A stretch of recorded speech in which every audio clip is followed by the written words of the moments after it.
Hello everyone, मी विनया टेंबे. आज आपण संबंध किंवा नातेसंबंध असे काही शब्द बघणार आहोत. बरेच आहेत, आज मी थोडे घेतलेत. रिलेशन म्हणजेच नातं किंवा संबंध. करते सुरुवात. Let me begin. रिलेशन, नातं आणि संबंध. एक एक शब्द वाचते आणि अर्थ पण सांगते. जिथे वेगळे उच्चार आहेत ते उच्चार मी आज मराठीत लिहिलेत ह्या व्हिडिओमध्ये. आपण बघूया. गेस्ट म्हणजे पाहुणा. गेस्ट पाहुणा. ग्रँडमदर आजी, ग्रँडफादर आजोबा. मदर आई, फादर वडील. अंकल काका किंवा मामा. आंट काकू मामी आत्या किंवा मावशी. ब्रदर भाऊ, सिस्टर बहीण. नेव्ह्यू पुतण्या, नीस पुतणी. सन म्हणजे मुलगा, डॉटर म्हणजे मुलगी. हेअर वारस, स्टेप सावत्र, कझिन चुलत. आता हे नुसतं मी वाचलं. आता जरा सांगते काय काय प्रकार आहेत ते. पहिलं तर गेस्ट म्हणजे पाहुणा. नुसता एक शब्द आहे, त्याला काही नाही. घरी येतात ते गेस्ट, पाहुणा. अजून एक त्याच्याशी रिलेटेड असा शब्द पेईंग गेस्ट. ॲडिशनल ही माझ्या टिप्स आहेत. प्रत्येक शब्दानुसार त्या टिप्स मी सांगत जाते. हा गेस्ट हा पाहुणा आहे तर क्लिअर आहे. Paying guest, paying guest. आता कोणाच्या घरी समजा एखादा मुलगा किंवा मुलगी, आपण नुसतं तिला राहायला दिलं आणि थोडेसे तिच्याकडून पैसे घेतले त्या राहण्याचे, त्या रूमचे तिच्या, तर ते त्याला आपण म्हणतो पेईंग गेस्ट. म्हणजे पे म्हणजे पैसे देणं. पैसे देऊन राहणारी गेस्ट, पाहुणा किंवा पाहुणी. गेस्ट आणि paying guest. Okay. Next. Grandmother म्हणजे आजी, ग्रँडफादर म्हणजे आजोबा. हे तर सगळ्यांना माहिती आहे. जोडी समजा एकत्र बोलायचं असेल आजी आजोबा, तर मराठीत आपण आजी आजोबा म्हणतो. इंग्लिशमध्ये त्याला मात्र वेगळा शब्द आहे आणि तो आहे ग्रँड पेरेंट्स. ग्रँड पेरेंट्स आजी आजोबा. ग्रँड पेरेंट्स म्हणजे आजी आजोबा एकत्र, जोडी त्यांची. पुढचं. मदर आई, फादर म्हणजे वडील. हे आपल्याला माहितीच आहे. जोडी एकत्र, आई वडील असं जर एकत्र म्हणायचं असेल तर आपण पालक असं मराठीत म्हणतो आणि त्याचप्रमाणे इंग्लिशमध्ये म्हणतात पेरेंट्स. पेरेंट्स पालक. पेरेंट्स म्हणजे पालक. अंकल आणि आंट. आता अंकल वडिलांच्या साईडने येणारी सगळे नातं आणि आईच्या साईडने येणारी सगळी नाती. इंग्लिशमध्ये फक्त अंकलच म्हणतात किंवा आंटच म्हणतात. म्हणजेच आपण काका मामा मामी काकू मावशी आत्या असे वेगवेगळे आपल्या मराठीत शब्द आहेत. इंग्लिशमध्ये सगळ्यांना अंकल म्हणतात जर पुरुष असेल, आंट म्हणतात जर स्त्री असेल. फक्त एक शब्द वेगळा त्यांच्यात सुद्धा वापरतात इंग्लिश या भाषेत सुद्धा, आणि तो आहे पॅटर्नल. पॅटर्नल म्हणजे वडिलांकडून येणारं नातं. मग आपण त्यावेळेला काय म्हणू शकतो? Paternal uncle. Paternal uncle. आता पॅटर्नल म्हणजे वडिलांकडून, आणि म्हणून वडिलांकडून येणारं नातं म्हणजे ते झाले काका. पॅटर्नल अंकल काका. पण हेच जर मी म्हटलं मॅटर्नल अंकल, मॅटर्नल म्हणजे आईकडून येणारं नातं, मॅटर्नल अंकल. आता मॅटर्नल अंकल म्हणजे झाले मामा, कारण ते आईकडचं नातं आहे. असं आहे इंग्लिशमधलं वेगळे शब्द. युजली म्हणताना अंकल किंवा आंट नुसतं म्हणतात.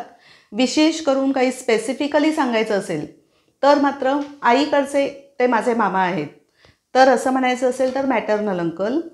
वडिलांकडून ते माझे काका आहेत, पॅटर्नल अंकल. ओके. त्याचप्रमाणे आंटसाठी सुद्धा जर मी म्हटलं पॅटर्नल आंट, आंट किंवा आंटी सुद्धा म्हणू शकतो, म्हणून मी आत्ता लिहिताना आंटी लिहिलं.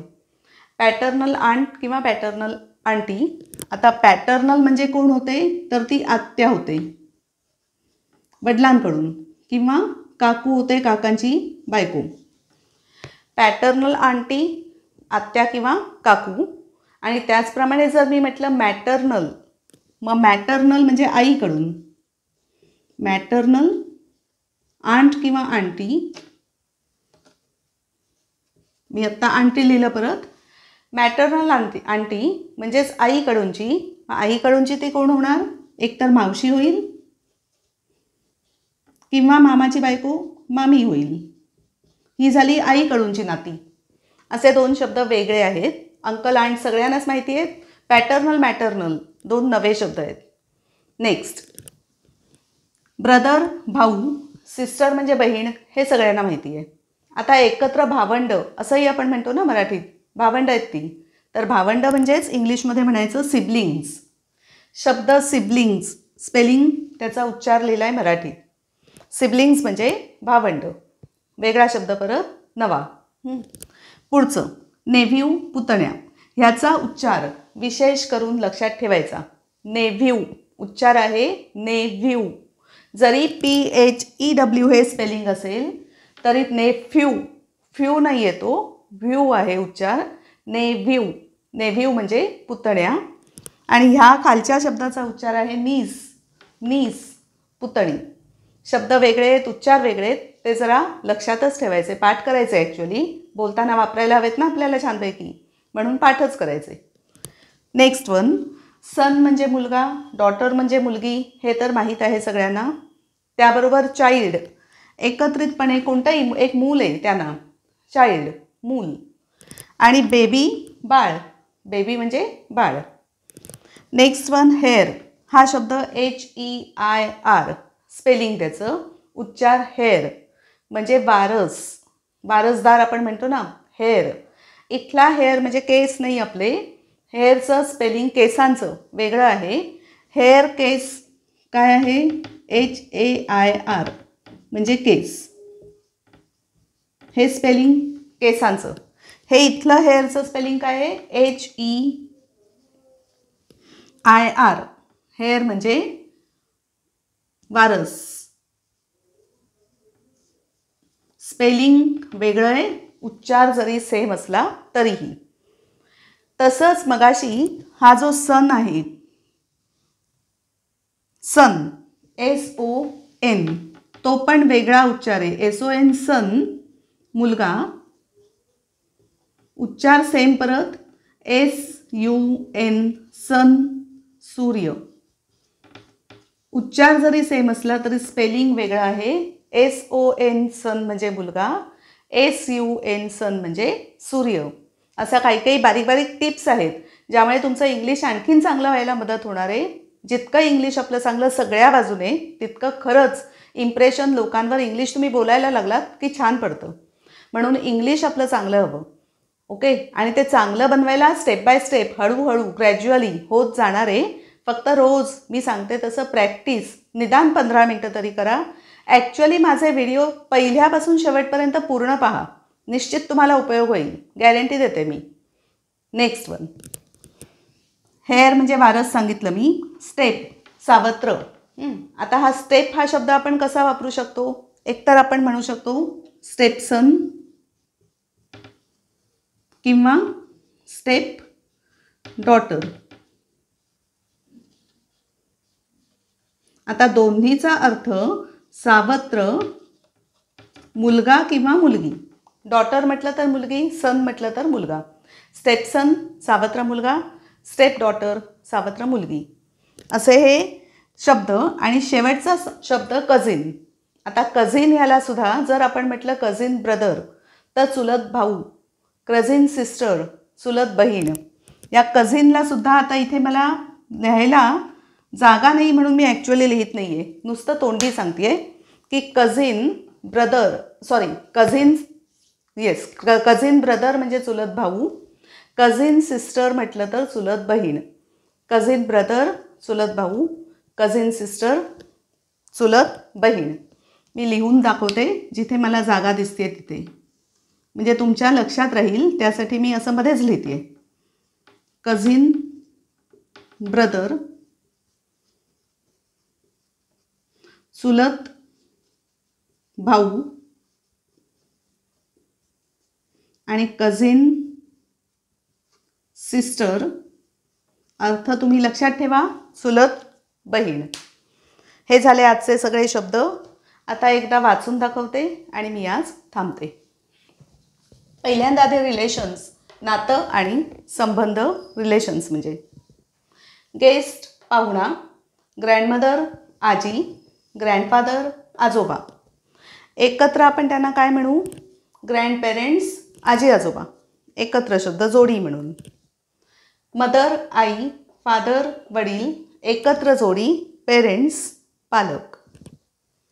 अंकल काका किंवा मामा, आंट काकू, मामी, आत्या, मावशी. सगळ्यांना इंग्लिशमध्ये आंट म्हणतात किंवा आंटी म्हणतात. आता मी मगाशी सांगितलं त्याप्रमाणे जर आपण म्हटलं पॅटर्नल अंकल तर अर्थ होतो काका. जर मी म्हटलं मॅटर्नल अंकल तर अर्थ होतो मामा. पॅटर्नल आंटी किंवा आंट अर्थ होतो आत्या किंवा काकू. मॅटर्नल आंटी किंवा आंट आईकडून म्हणून अर्थ होतो मावशी किंवा मामा. काय लक्षात ठेवायचं? पॅटर्नल म्हणजे वडिलांकडूनचं नातं, मॅटर्नल आईकडूनचं नातं. या गेस्ट या शब्दाला सुद्धा मी एक अजून वेगळं सांगितलं, पेईंग गेस्ट. पेईंग गेस्ट पैसे देऊन जी आपल्या घरात राहतात मुलं किंवा कोणी मोठी माणसं, त्यांना आपण म्हणतो पेईंग गेस्ट. गेस्ट पाहुणे असतात पण पैसे देऊन राहत आहेत, पेईंग गेस्ट. हल्ली मुंबई पुण्याला भरपूर घरातून असे पेईंग गेस्ट राहतात. मुलं असतात, मुली असतात, शिक्षणासाठी नोकरीसाठी त्यांचं गाव सोडून आलेले असतात, त्यांना आपण म्हणतो पेईंग गेस्ट. तो शब्द आहे पेईंग, PAYING. पे, PAY. क्रियापद आहे इंग्लिशमधलं. अर्थ आहे पैसे देणं, म्हणून पैसे देऊन राहणारे ते paying guest. Next one. Paying guest हा शब्द ॲक्च्युअली तुम्ही भरपूर वेळा ऐकला असेल, इतकं डिटेल त्याचं एक्सप्लेनेशन तुम्हाला माहीत नसेल म्हणून आज सांगितलं. वेळ आहे आणि गेस्ट हा शब्द आलेला आहे ऑटोमॅटिकली घेताना, मग पेईंग गेस्ट पण एक्सप्लेन केला. आता नेक्स्ट. ब्रदर म्हणजे भाऊ, सिस्टर म्हणजे बहीण आणि एकत्र भावंड जर म्हणायचं असेल तर इंग्लिशमध्ये त्याला शब्द आहे सिबलिंग्स. वेगळे शब्द, स्पेलिंग वेगळं असलेले, उच्चार वेगळे असलेले मी मराठीत आज लिहिलेत. सिबलिंग्स उच्चार. नेव्ह्यू पुतण्या. हा नेव्ह्यू वेगळा, नेव्ह्यू. इथे स्पेलिंग आहे NEPHEW म्हणून आपण नेफ्यू असं नाही म्हणायचं आहे. उच्चार आहे नेव्ह्यू. त्याच्या पुढचा आहे नीस. नीस म्हणजे पुतणी. सन मुलगा. आता मगाशी सांगितलं तसं SON सन हे स्पेलिंग असेल तर अर्थ आहे मुलगा. SUN सन हे स्पेलिंग असेल तर अर्थ आहे सूर्य. स्पेलिंग वेगळं आहे पण उच्चार सेम आहे, अर्थ वेगळा आहे ऑफकोर्स. पुढचं. डॉटर मुलगी. चाइल्ड नुसतं कुठचंही मूल, मुलगा असो मुलगी असो, मूल म्हणतो आपण तसं चाइल्ड. अनेक वचन चाइल्ड, चिल्ड्रन. चाइल्ड एक, अनेक चिल्ड्रन. बेबी बाळ. बेबी एक, अनेक वचन बेबीज. बेबीज अनेक बाळं. हेअर वारस. परत मगाशी सांगितलं त्याप्रमाणे HAIR हेअर हे स्पेलिंग जर असेल तर अर्थ केस आहे, आपले केस. ओके. HEIR हेअर हे जर स्पेलिंग असेल तर अर्थ आहे वारस, वारसदार, अशा अर्थी वारस. Next one. स्टेप म्हणजे सावत्र. आता स्टेप काय म्हणू शकतो? स्टेप सन, स्टेप डॉटर. स्टेप सन सावत्र मुलगा, स्टेप डॉटर सावत्र मुलगी. स्टेप मदर सावत्र आई, स्टेप फादर सावत्र वडील. स्टेप म्हणजे सावत्र, एवढं लक्षात ठेवायचं. स्टेप म्हणजे सावत्र. जे कोण सावत्र असेल ते पुढे शब्द लावायचा की सावत्र आई म्हणायचं असेल तर स्टेप मदर. ती त्याची सावत्र आई आहे. शी इज हीज स्टेप मदर, सावत्र आई आहे. ओके. आणि शेवटचा शब्द कझिन. कझिन चुलत, चुलत भावंड कुठचंही. मग चुलत भाऊ असेल तर आपण काय म्हणणार? कझिन ब्रदर चुलत भाऊ, कझिन सिस्टर चुलत बहीण. कझिन ब्रदर चुलत भाऊ, कझिन सिस्टर चुलत बहीण. असे हे आजचे वेगळे शब्द. नेहमीचे आहेत रिलेशन्स, नातं नेहमीचं आहे, पण शब्द मात्र काही काही खरंच नवे आहेत. म्हणून व्हिडिओ पूर्ण पहा, परत परत पहा, चांगले मनात शब्द बसवा, म्हणजे बोलताना तुम्हाला खूप सोपं पडेल. कारण आपण नात्यांबद्दल, संबंधांबद्दल बरंच बोलत असतो आणि म्हणून हे शब्द अतिशय उपयोगाचे आहेत आणि माहिती असायला हवेत प्रत्येकाला. आजचा व्हिडिओ आवडला असेल तर लाईक, शेअर आणि सबस्क्राईब करायला नक्की विसरू नका. Thank you very much for watching this video. Bye.